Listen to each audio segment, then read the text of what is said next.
Здравствуйте, это новости Татарстана. В студии Лина Зинатуллина. Начинаем новую неделю и о событиях понедельника прямо сейчас. Сегодня в Татарстане началась кампания по вакцинации жителей от гриппа. Так, в Казани мобильные прививочные пункты заработали у станции метро «Авиастроительная», Яшлек, Козья Слобода, площадь Тукая, проспект Победы и Дубравная. По опыту прошлых лет люди чаще вакцинируются как раз в таких передвижных пунктах. Накануне в Татарстан завезли почти 800 тысяч доз вакцины. Это российские препараты «Савигрипп» и «Ультрикс Квадри». Грипп в Татарстан уже пришел. На той неделе были зафиксированы сразу 2 случая. Какой штамм гриппа ожидают врачи в этом году и почему сейчас нельзя привиться от ковида, расскажет Алия Хайрудинова.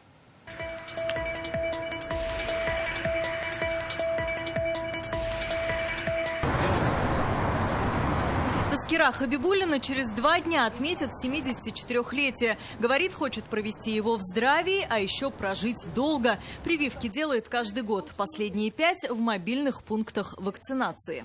Грипп – страшная болезнь, конечно, никому. Это осложнения такие, даже к смертельным приходят. И можно осложнения на все органы получить. И поэтому советую прививаться. Я себя очень хорошо чувствую после прививок. Только за час у Козьей Слободы привились 30 человек. В день в среднем один мобильный пункт обслуживает до 150 пациентов. Прям вот караулем, потому что чуть позже уже начинаешь болеть. Но мы легче все вот эти гриппы. Мы гриппом вот делаем не первый год, и не второй даже, и не третий. Но мы вот гриппом не болели. Очень хорошо защищает. Вот ковид был, мы тоже здесь прививались. Вот, защита есть. Ну, и вот у меня сестра не привилась с мужем, они в ковид и умерли оба. И грипп также дает большую защиту. На вакцинацию ждут в пунктах у 6 станций метро города. В республику завезли первую партию – 781 тысячу доз вакцины. Это российские «Савигрипп» и «Ультрикс Квадри». Первая подходит взрослым, вторая – малышам от 6 месяцев и беременным. Единственное противопоказание – аллергия на куриный белок. Это абсолютное противопоказание. Относительное противопоказание – это острые заболевания и обострение хронических заболеваний. Ниша эпидемиологическая не может быть пуста. Вот она была заполнена ковидом, а сейчас, к сожалению, будет заполнена гриппом. Поэтому лучше сделать прививку, не болеть. Мобильные пункты вакцинации будут работать каждый день с 8 утра до 7 вечера с перерывом на обед с часу до 2. При себе самое главное – иметь документ, удостоверяющий личность. В этом году на северном полушарии ожидается грипп А и грипп Б с разными подштаммами, говорят специалисты. Самый опасный из группы А – пандемический или свиной грипп, штамм H1N1, а еще гонконгский H3N2. Грипп Б принесет подштамм Виктория. Для гриппа Б характерно позднее начало, то есть он обычно возникает уже в конце эпидемического подъема заболеваемости, в основном. И характеризуется более легким течением, но опять-таки это для обычных здоровых людей. Он также вызывает пневмонию, также вызывает различные осложнения. Сейчас привиться от гриппа бесплатно можно в любой поликлинике в рабочие часы. А вот ковид, по словам специалистов, пока ослабил хватку. Массовая вакцинация против коронавирусной инфекции, она прекращена в связи с нормализацией эпидобстановки, но ковид пока не ушел. То есть он по-прежнему циркулирует, поэтому случаи ковидной инфекции у нас встречаются. Пока на сегодня поставок в рамках государственного контракта вакцины против коронавирусной инфекции нету, и поэтому вакцинация возможна только в платных вакцинальных центрах. От гриппа в республике планируют привить 2,5 миллиона человек. Это 60% населения Татарстана. По словам специалистов, это поможет обрести коллективный иммунитет. Алия Хайрудинова, Рамзиль Гарипов, ТНВ, Казань. Татарстанцы обеспокоены отсутствием необходимых вакцин для детей. И в государственных, и в частных клиниках некоторым родителям сообщили, в наличии нет многофункционального препарата от кори, краснухи, паротита, так называемого АКДС, и полиомиелита. Ситуация тревожная. По стране идет рост заболеваемости коклюшем, корью, и вакцинация – единственный способ защиты. Есть ли дефицит вакцины? С чем он связан? Проблемы с поставками из-за санкций или из-за ухода иностранных вакцин из России? В ситуации сегодня разбирался Дмитрий Аренин. У нас проблема, что нигде нет прививки ИПВ, именно в уколах. Молодая мама Гульназ Фахриддинова хочет отдать сына в детский сад, и для этого нужна справка о вакцинации от полиомиелита. Но все попытки получить нужный препарат оказались безрезультатными. Клиникам вот в Казани, которые есть, вот все подряд выписала и звонила. Все говорят, нет. Хотите, говорит, сделайте пентаксим. У наших знакомых им предложили сделать пентаксим, и они сделали пентаксим. После этого у ребенка опухла нога очень сильно, очень капризничал ребенок. Мы позвонили в ряд клиник, в том числе и частных, и нам подтвердили, вакцины ИПВ у них нет. Полиомиелита ИПВ в уколах. Нет, в наличии нет такой вакцины. Закончилась давно, когда будет неизвестно. В Минздраве Татарстана объяснили, это однозадачный препарат вытеснил из широкого обихода многофункциональный. Сейчас вакцинация от полиомиелита проводится с использованием пентаксима, который также позволяет защитить ребенка от дифтерии, столбняка, коклюша и гемофильной инфекции. Минздрав утверждает, он есть в наличии во всех медучреждениях Татарстана. Вакцина пентаксим – комбинированная вакцина, то есть за один укол защищает от кори, дифтерии, коклюша, столбняка и полиомиелита. Вакцина довольно-таки современная, не вызывает никаких реакций у детей, поэтому здесь она очень востребована. Это более оправданно, то есть сделать один укол, чем сделать 5 уколов. Поэтому здесь с этих позиций четкая рекомендация есть. Также татарстанцы заметили отсутствие вакцины от паротита, который защищает мальчиков от бесплодия. Мы обзвонили ряд клиник, и это подтвердилось. Паротита нет, обычно она вроде в комплексе бывает. Коль краснуха, паротит, ММР, но ее у нас нет. Почему? Что она почти закончилась? Как отметили в Минздраве Татарстана, поступление многокомпонентной вакцины ожидается в октябре-ноябре. При необходимости вакцинация от кори может проводиться однокомпонентным препаратом в очагах для контактных лиц. Данная прививка в Татарстане есть. Как пояснили в Минздраве, наша республика направляет в федеральное ведомство заявку на необходимое количество вакцин. Когда и сколько придет, зависит от госконтракта. Против кори, паротита, краснухи, так называемая комбинированная вакцина Вактривир. То есть мы ее получили в первом квартале, за второй на третий квартал вакцина она у нас не поступала. Но опять-таки по данным с Министерства здравоохранения Российской Федерации, ориентировочная поставка ожидается где-то в октябре-ноябре. А причина известна? Причина это из-за того, что вакцина производится, то есть для того, чтобы ее произвести, требуется определенное время. По данным Федерального Роспотребнадзора, на доковидный уровень сейчас возвращаются инфекции, заболевания которыми, в том числе из-за ограничений, ранее сократились. Особенно беспокоит ситуация с коклюшем. Его в России в 2021 году выявили более 1000 случаев, в 2022 уже более 3 и в этом более 4. Мы, педиатры, ощущаем на своих рабочих местах, что случаев коклюш становится больше. То есть это заболевание, которое, если один раз начинается, человек очень долгое время кашляет. Причем он кашляет очень сильно. Здесь, конечно, вопрос встает о своевременной вакцинации. Есть не очень хорошая у нас такая привычка начинать вакцинацию после года, пусть ребенок немножко отдохнет, но как раз в это время он может заболеть коклюшей. Как говорят большинство родителей, они готовы сделать детям все необходимые прививки. Будете прививаться? Обязательно. Обязательно сейчас сделаю прививку от кори, поэтому все хорошо прошло. Если будет эпидемия, то, конечно, надо, я считаю. Конечно, да, по графику делаем. Гульназ Фахриддинова теперь в растерянности. Вакцины ИПВ нет, а ребенка в садик отдавать надо. Она надеется, что в крайнем случае сына возьмут в группу для непривитых детей. Дмитрий Ирина, Лисан Саитова, ТНВ, Казань.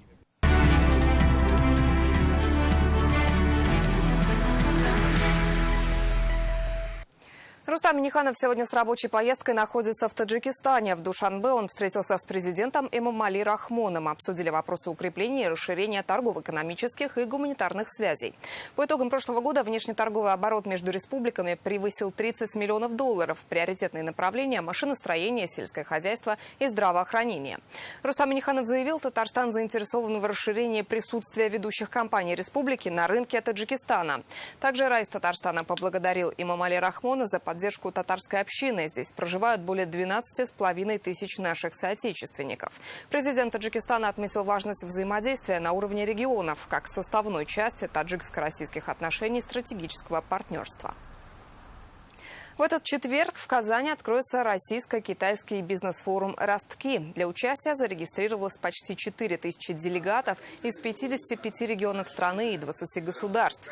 Это Сингапур, Турция, Индия, Камерун, Марокко, Иран, Белоруссия, ЮАР и другие. Самая большая делегация ожидаема из КНР – больше 500 человек. Это представители провинций, городов, промышленники и бизнесмены. Форум направлен на укрепление отношений между странами. В названии «Ростки» «Рос» означает «Россия», «Т» – Татарстан, «Ки» – Китай. За 2 дня проведут около 50 тематических сессий по IT, туризму, машиностроению, нефтехимии, инвестициям. Планируются встречи представителей партий КНР и России, а также тест-драйв 30 марок китайских авто. Обсудят не только импорт, но и экспорт отечественных товаров. Их покажут на выставке машиностроения, металлообработка, сварка. По итогам прошлого года товарооборот между Татарстаном и Китаем увеличился на 58% и превысил 1,6 миллиарда долларов. Помимо выставки машиностроения, металлообработка, сварка в павильоне 3 Казань-Экспо, во втором павильоне будет непосредственно выставка самого форума «Ростки», 10 тысяч квадратных метров. Там тоже у нас будет представлено 45 компаний. Там основная задача, конечно же, это представить наши инвестиционные возможности, потенциал Татарстана. Это будет и стенд Татарстана, стенд особой экономической зоны Алабуги. Будут примеры компаний, которые успешно работают в республике, например, компания «Хайер». Интеграция в международный форум «Ростки» несет в себе такой достаточно стратегический характер, когда мы можем и в том числе нашим коллегам из Китая показать, что у нас уже есть, да, где-то там поделиться опытом. То есть, и чтобы максимально мы, конечно, старались переводить все наши контакты в контракты. 3 сентября – День солидарности в борьбе с терроризмом. 19 лет прошло со дня страшной трагедии в Беслане. Сегодня в Казань приехали участники тех событий. Со студентами КФУ встретились ребята, которые 1 сентября 2004-го стояли на торжественной линейке в Бесланской школе. Тогда террористы захватили в заложники сотни людей. В результате теракта погибли 334 человека, 186 из них – дети. Рамиль Шайдуллин о свидетелях тех дней. В тот момент сразу ребенка не стало, уже вышел совсем другой человек. В 26 лет смыслом своей жизни Ацамаз Цалагов считает защиту слабых, ведь в свои 7 он пережил то, чего не выдержат и взрослые. Ацамаз – военной контрактной службы. Когда он пошел в 1 класс, их школу в Беслане захватили террористы. Над нами прямо с мамой висела бомба. Она и, видать, скотч то ли развязался, то ли что, и вот бомба прям повисла над нами. И мама мне говорит, то есть давай ляжем. И вот мы только легли, и в этот момент взрыв. Эта трагедия потрясла всю Россию и вызвала острую реакцию по всему миру. 1 сентября 2004 года прямо на торжественной линейке в первой школе Беслана террористы захватили более 1100 заложников. Почти 3 дня они удерживали детей, родителей и сотрудников школы в заминированном здании. Должен был пойти в школу, но оказалось так, что 3 дня я и моя семья, это отец, мать и старший брат, были в заложниках. В те роковые дни погибли 334 человека, из них 186 детей. Те, кто выжил, считают друг друга сестрами и братьями. Среди них и тезка Ацамаза Цалагова, Ацамаз Мисиков. Наша связь намного ближе. Мы стараемся общаться между собой, несмотря на то, что многие уже разъехались по разным городам, потому что мы проживаем жизнь как за себя, так и за них. Сегодня они приехали в Казань, чтобы встретиться со студентами КФУ. Рассказали о событиях тех трагических дней, а также о героизме старшеклассников, учителей, спецназовцев и простых мужчин Беслана, которые не жалели своих жизней ради жизней детей. Для того, чтобы в первую очередь никто не забывал про эту памятную дату, и для того, чтобы ребята могли поделиться неким своим опытом, который позволит донести до целевой аудитории, до молодежи о том, как это важно жить в солидарности, жить в гармонии, для того, чтобы таких вот трагичных событий не было. Послушать именно этих людей и прочувствовать всю эту ситуацию страшную. Прошло 19 лет со дня одного из самых страшных терактов в истории страны, когда террористы словно живым щитом прикрывались ни в чем не повинными детьми. Рамиль Шайдуллин, Сан Саитова, ТНВ, Казань.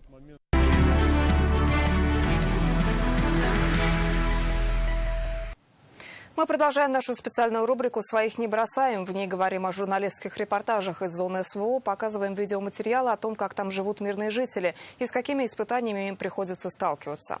Сегодня покажем последствия очередного обстрела Донецка. Кадры опубликовали «Известия». ВСУ обстреляли город и Ясиноватский район кассетными боеприпасами. 5 ракет выпустили по Петровскому району города. В результате атаки пострадало 5 человек. Накануне при обстреле Куйбышевского района Донецка были ранены мужчина и женщина. Повреждено здание детского сада в поселке Северный. Россия продолжает специальную военную операцию, чтобы защитить жителей Донбасса, потому что мы своих не бросаем. Если вы хотите помочь жителям Донбасса, то можете записаться на контрактную службу. Соглашение подписывается на год и больше. Для военнослужащих контрактной службы и их семей предусмотрены материальные выплаты. Вся подробная информация есть на сайте Герои Татарстана. Детали можно уточнить, позвонив на горячую линию 117 или в военкоматах по месту жительства. В Татарстане завершилось досрочное голосование по выборам депутатов законодательных собраний новых регионов России. В воскресенье выборы прошли в Менделеевском, Зеленодольском районах, а также в Альметьевске и Набережных Челнах. Напомним, экстерриториальные избирательные участки в республике открылись 1 сентября. Они организованы для жителей ЛНР, ДНР, Херсонской, Запорожской областей, проживающих в Татарстане. Выбирали депутатов народных советов ДНР и ЛНР. Единый день голосования в новых российских регионах 10 сентября. Дорожный фонд Татарстана может пополниться штрафами большегрузов. О новом законопроекте, который внесен в Госсовет Республики, читайте в интернет-газете «Реальное время». Альметьевские аграрии рискуют поставить рекорд по самой поздней уборке урожая. Как сегодня стало известно на совещании в исполкоме, в этом году яровую пшеницу убрали поздно, только в сентябре. Глава района Тимур Нагуманов потребовал ответа от аграриев. Выяснилась, одна из причин смещения сроков уборки – это последствия весенних заморозков. Тогда на юго-востоке республики температура на почве снизилась до -10. Аграриям пришлось пересевать зерновые на 1500 гектарах. Сейчас основной урожай яровых убран, осталось собрать поздние культуры с 7000 гектаров. На несколько дней сместился и срок сева озимых. Тимур Нагуманов дал поручение начальнику сельхозуправления завершить работы в течение 2 дней. В этом году рекорд ты не планируешь поставить по самой поздней уборке, я надеюсь? Я понимаю, что есть выражение «хорошими делами прославиться нельзя», но яровая пшеница в сентябре убранная – это, конечно, недопустимый показатель совершенно. Поздняя весна все-таки. Но завершать надо уже все. Ну вот день-два. Так приемлемо. У нас день-два хорошей погоды осталось. Дальше уже и работать толком не сможем. В Набережных Челнах завершается подготовка к отопительному сезону. Сейчас управляющие компании ведут ремонт внутридомовых инженерных систем. Челны-водоканал подготовил более 3 километров водопроводных путей. На данный момент паспорта готовности сдали больше 97% жилых домов. До 15 сентября в городе проведут финальную опрессовку. При отсутствии замечаний соцобъекты и дома будут подключены к отоплению раньше срока.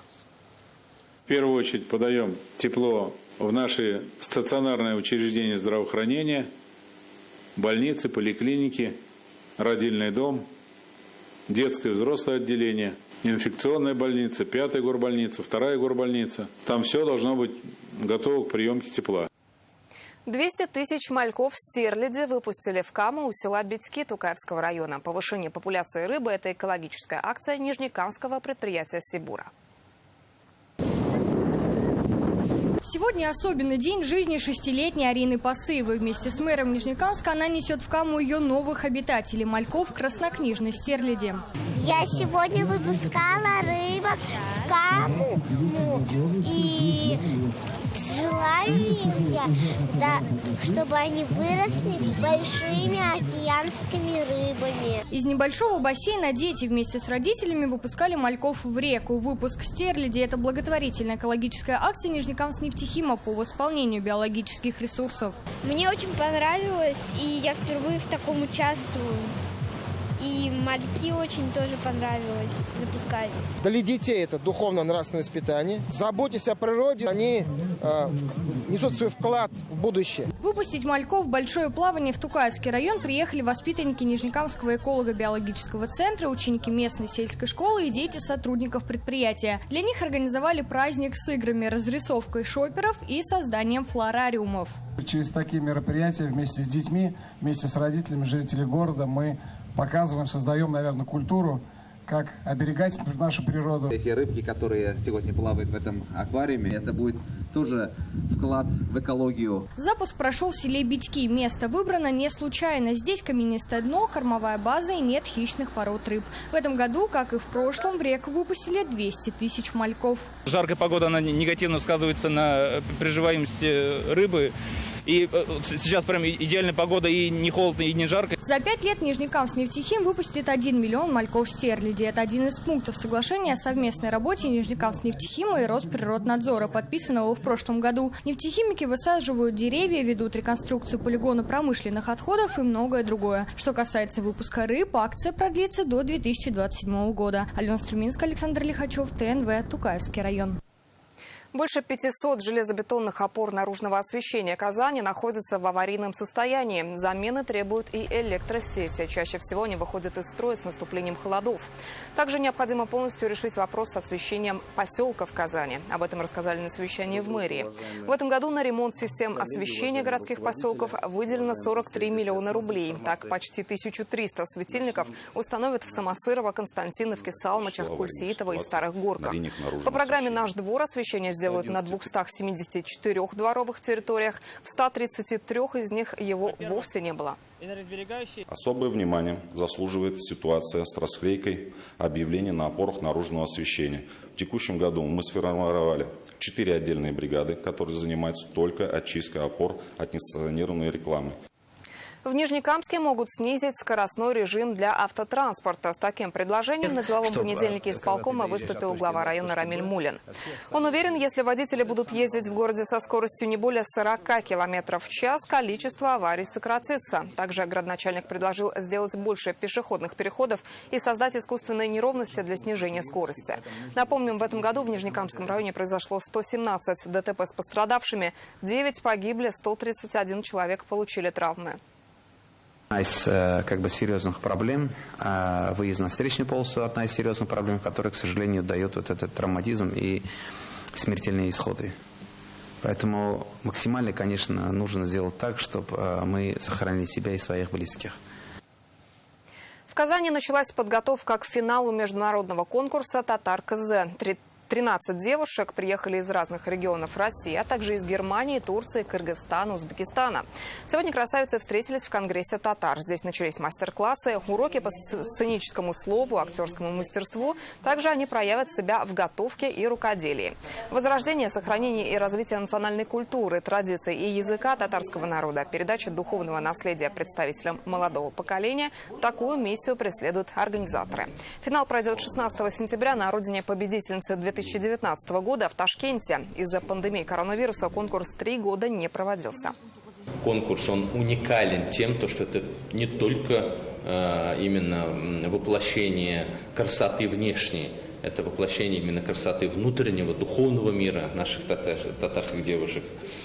И все-таки то, что мы на сегодняшний день вышли на мировой масштаб, это международный конкурс, это говорит о месте и роли татар в мировом пространстве. За дня в день, когда я общаюсь с большим количеством иностранцев, работаю, ежедневно встречаюсь, и я с большим желанием, энтузиазмом всегда рассказываю про наш регион, про нашу этническую группу, про нашу культуру, про наши традиции. И я думаю, что это не совсем небольшой, но своего рода также вклад в распространение информации о татарском народе. Главная цель на сегодняшний день в рамках этого проекта – это сохранить свою идентичность своего народа и продвигать это в массы, и, естественно, потом в дальнейшем передавать своим детям. 16 сентября в Елабуге пройдет всероссийский турнир по стрельбе из традиционного лука «Туган-Батыр». Его проведут уже во второй раз. Участниками могут стать лучники, мужчины и женщины старше 16 лет, а также дети от 10 лет из Татарстана, других регионов и стран. Соревнование пройдет в несколько этапов. Всадник, стрельба с колена, стрельба на скорость, метание копья и другие. Также среди участников выберут самый красивый национальный костюм. Мы доносим наши ценности, наши традиции, нашу историю, культуру. Это уважение к старшим, уважение к нашим предкам, любовь к родине. Приглашаем всех на наш турнир 16 сентября. Будем рады всех встретить. Приезжайте с семьями, с детьми. Сегодня завершились съемки нового сериала «На перекрестке 7 дорог» телеканала ТНВ и кинокомпании «Ватан. 21 век». На той самой заправке, где 3 месяца беспрерывно шел процесс, режиссер объявил об окончании большого проекта. Сейчас творческая группа приступает к монтажу, чтобы сделать новогодний подарок нашим телезрителям. Картину сняли при поддержке компании «Татнефть» и ее руководителя Наиля Маганова и комиссии по родным языкам во главе с Маратом Ахметовым. О том, как простая АЗС стала популярной во всей республике за 90 дней, в репортаже Вероники Гайнудиновой.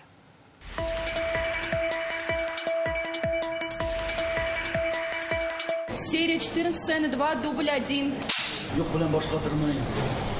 Это сцена из 14-й серии нового татарского сериала «Жиды Юлшатунда» на перекрестке 7 дорог. Прежнее название «На перекрестке дорог» было рабочим. Сейчас его доработали. Команда рассказывает, в ходе съемок что-то приходилось менять. Изменения происходили и в жизни актеров. Эта роль повлияла очень на мою жизнь. Певица Айлин в сериале играет роль бизнес-вумен Гульгины. Сильной, амбициозной, успешной. Рассказывает, после съемок начала раскрывать в себе эти качества и даже решила начать свое дело. Я надеюсь, что моя героиня кому-то, кто заблуждается в жизни, покажет, что можно поменяться, можно стать лучше. Съемки сериала стартовали в начале июня и длились все лето. 3 месяца актеры провели на заправке одного из крупных перекрестков трассы М7. В основе сценария переплетение множества судеб: чиновника, артиста, сельчанина, сбежавшей невесты и многих других. В съемках участвовали обычные посетители АЗС. Были интересные случаи. Так в кадре появится дальнобойщик из Сербии. Приезжал мимо, увидел съемки, попросил его тоже снять. Наверное, больше молодежь было вообще интересен сам съемочный процесс, как строится свет, как строятся камеры. Потому что, это же все равно такое вот небольшое шаманство. Всегда интересно со стороны наблюдать. Поэтому много было людей, которые наблюдали. То, что мы делаем на своем языке, на своем менталитете. События, все взаимоотношения персонажей, они происходят в татарской среде. Зрители ТНВ высоко оценили прежние сериалы. Рейтинги телесмотрения превысили показатели федеральных программ. Съемочная группа надеется, что и на перекрестке 7 дорог татарский зритель оценит по достоинству. Творческая команда уже изучает сценарий новых картин. И благодарить тех, без чьей помощи национальное кино было бы невозможно. Хотелось бы сказать огромную благодарность прежде всего руководству ПАО «Татнефть» в лице Маганова Наиля Ильфатовича и руководству нашей комиссии при Раисе Республики Татарстан и лично Марату Глотовичу Ахметову за содействие в съемках данного сериала. Сериал «На перекрестке 7 дорог» состоит из 20 серий. 18 из них уже даже смонтировали. Премьеру нового сериала ждем в начале декабря. Вероника Гайнудинова, Рамзель Гарипов, ТНВ, Казань. Наш выпуск завершен. Сейчас передаю слово коллеге Наилю Дзихате. Он расскажет о погоде на завтра. Потом на нашем канале прямая трансляция хоккейного матча между Акбарсом и Трактором.